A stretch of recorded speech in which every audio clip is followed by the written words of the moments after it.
Baru-baru ini, media massa kita diramaikan dengan adanya pemberitaan menyangkut laporan polisi yang ditujukan terhadap Pendeta Gilbert Lumoindong.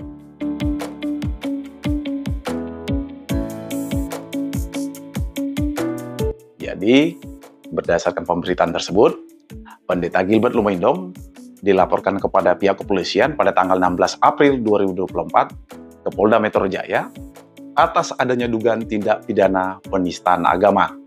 Jadi, Pendeta Gilbert Lumoindong ini dianggap telah melakukan penistaan agama Islam karena menyinggung masalah sholat dan masalah zakat dalam ajaran agama Islam dalam sebuah khotbahnya yang disampaikan kepada jemaat di gerejanya. Karena kejadian ini, Pendeta Gilbert Lumoindong kemudian sebelumnya sudah bertemu dengan Yusuf Kalla atau mantan wakil presiden yang pada saat ini menjabat sebagai Ketua Dewan Masjid Indonesia dan Majelis Ulama Indonesia atau MUI untuk menyampaikan permintaan maaf atas pernyataannya tersebut. Apabila memang di sini pernyataannya tersebut itu dianggap telah menyinggung umat Islam. Walaupun sebenarnya khotbahnya itu tidak ditujukan buat masyarakat umum, hanya saja khotbahnya ini sudah terlanjur viral beberapa waktu lalu. Jadi, berdasarkan informasi terbaru, laporan polisi yang ditujukan kepada Pendeta Gilbert Lumoindong ini sudah mulai diusut oleh pihak kepolisian. Dan saat ini, berdasarkan pemberitaan, pihak kepolisian sedang melakukan pemeriksaan terhadap saksi-saksi, termasuk upaya-upaya pihak kepolisian untuk menemukan bukti-bukti, dan rencananya juga akan melakukan pengecekan atas tempat ibadah yang digunakan oleh Pendeta Gilbert Lumoindong untuk mendalami apakah dalam laporan ini memang telah terjadi adanya dugaan tindak pidana penistaan agama yang diduga dilakukan oleh Pendeta Gilbert Lumoindong. Pertanyaannya, apakah Pendeta Gilbert Lumoindong ini dapat dikategorikan telah melakukan dugaan tindak pidana penistaan agama kalau kita mengacu pada aturan atau ketentuan hukum yang berlaku di Indonesia? Jadi, pertanyaan ini memang pada dasarnya sudah memunculkan perdebatan atau kontroversi terkait dengan baik itu kebebasan berbicara di mimbar agama, termasuk juga batasan-batasan yang ditetapkan oleh undang-undang. Perlu saya sampaikan, dari perspektif hukum yang berlaku di Indonesia, hukum kita sendiri itu memang pada dasarnya itu melarang penistaan terhadap agama. Tapi menurut saya dalam hal ini, penilaian atau interpretasi terhadap apa yang dianggap sebagai tindak pidana penistaan agama itu bisa bermacam-macam. Tergantung pada konteks dalam kasus ini.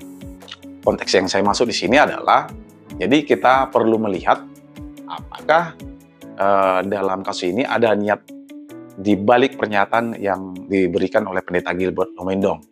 Simpelnya, apakah pernyataan yang dikeluarkan oleh pendeta ini dimaksudkan untuk menghina atau merendahkan agama Islam, atau sebenarnya pernyataan ini hanya sebagai bagian dari penyampaian ajaran agama Kristen.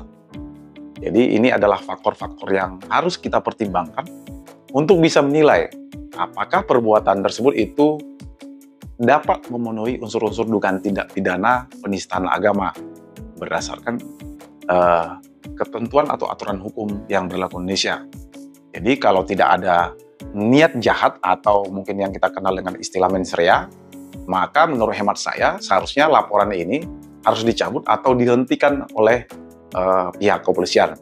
Tapi kalaupun misalnya memang laporan polisi terhadap Pendeta Gilbert Lumoindong ini harus tetap diproses, walaupun seperti yang saya sampaikan tadi, Pendeta Gilbert Lumoindong itu sudah menyampaikan permintaan maafnya kepada umat Islam, termasuk melalui Yusuf Kalla dan MUI, sebaiknya perlu dipertimbangkan lagi apa dampak-dampak yang mungkin timbul ke depannya. Artinya, kalaulah misalnya laporan polisi tetap diproses atau dilanjutkan, di satu sisi Pendeta Gilbert Lumoindong akan menghadapi risiko atau ancaman sanksi pidana jika kemudian selanjutnya adalah berdasarkan putusan hakim itu dinyatakan bersalah. Tapi yang perlu kita ingat, di sisi lain, hal ini juga dapat menimbulkan ketegangan dan perdebatan atau kontroversi lebih lanjut di antara masyarakat, terutama antar umat beragama. Karena anggapan masyarakat tentang kaum mayoritas dan kaum minoritas akan kembali bangkit atau mencuat lagi. Padahal kemarin tuh sudah enak tuh, ada war takjil, termasuk borong-borongan telur pasca. Kan enak dilihatnya. Namun satu hal menurut saya akan lebih baik lagi kalau laporan polisi yang ditujukan kepada Pendeta Gilbert Lumindong ini sebaiknya dicabut atau dihentikan saja. Karena apa? Karena ini bisa menghindari ketegangan atau eskalasi yang agak panas di antara pemeluk agama, sehingga harapannya itu bisa diarahkan agar dapat ditempuh jalur keluar atau upaya damai atau rekonsiliasi antara pihak-pihak yang terkait atau terlibat dengan umat muslim.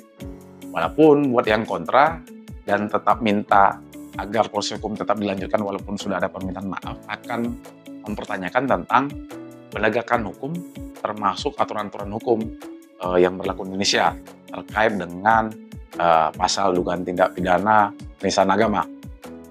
Lalu pertanyaan berikutnya, pelajaran penting apa yang bisa kita ambil dari kasus ini? Dari kasus ini, ada beberapa poin yang bisa kita jadikan sebagai pelajaran penting agar tidak terjadi di kemudian hari. Pertama, terkait sensitivitas dalam berbicara, walaupun hal tersebut disampaikan pada saat di mimbar agama atau khotbah di tempat ibadah masing-masing. Karena semua pemuka agama dan jemaat atau pengikutnya perlu memahami kata-kata mereka dan efeknya terhadap agama atau orang lain, terutama dalam konteks masyarakat yang multibudaya atau multikultural, termasuk multireligius atau bermacam-macam agama. Jangan sampai kemudian kita menyinggung agama lain dalam menyampaikan pesan-pesan dalam ajaran agama. Biarlah agamamu adalah agamamu dan agamaku adalah agamaku. Apalagi tidak bisa kita pungkiri, di zaman yang serba canggih ini, atau teknologi yang serba digital, kita ngomong apa saat ini itu bisa tersebar dengan cepat dan viral ke seluruh penjuru Indonesia. Bahkan bisa tersebar ke seluruh dunia dengan menembus ruang dan waktu. Lalu pelajaran penting yang kedua, pentingnya bagi kita untuk dapat memahami tentang toleransi antar umat beragama. Jadi, seluruh pemuka agama termasuk jemaat atau jemaah perlu untuk dapat memahami dan menghormati keyakinan dan praktek-praktek agama masing-masing yang tentu saja berbeda dari agama yang kita yakini dengan saudara-saudara kita yang lain. Jadi kita perlu menjunjung tinggi nilai-nilai toleransi dan menghargai atas adanya perbedaan terkait ajaran agama yang dianut dan atau diyakini, termasuk cara menjalankan ibadah.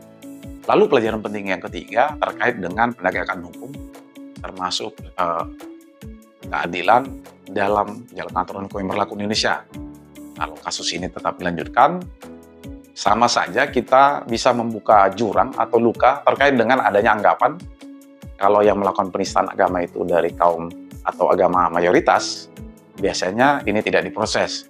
Atau kalaupun diproses, hukumannya paling rendah gitu. Tapi kalau pelakunya itu dari kaum atau agama minoritas, bisa dihukum dengan pidana yang tinggi. Jadi tidak bisa kita tutup mata ada kecemburuan sosial terkait dengan penegakan hukum dan keadilan. Jadi dengan pertimbangan dari berbagai aspek yang saya sampaikan tadi, penting bagi kita semua elemen masyarakat dan pihak berwenang untuk bisa berkomunikasi secara terbuka dengan tentu saja mengedepankan dialog secara kekeluargaan atau upaya damai dan mencari solusi agar kerukunan umat beragama di Indonesia ini tetap ada ayem atau tentram dan damai tanpa ada pertikaian atau konflik. Tujuannya apa? Agar energi kita tidak terkuras karena ribut-ribut masalah penistaan agama, biar pemikiran kita lebih maju gitu loh. Dan mungkin dari saya, semoga apa yang saya sampaikan ini dapat bermanfaat buat kita semua. Salam dari saya.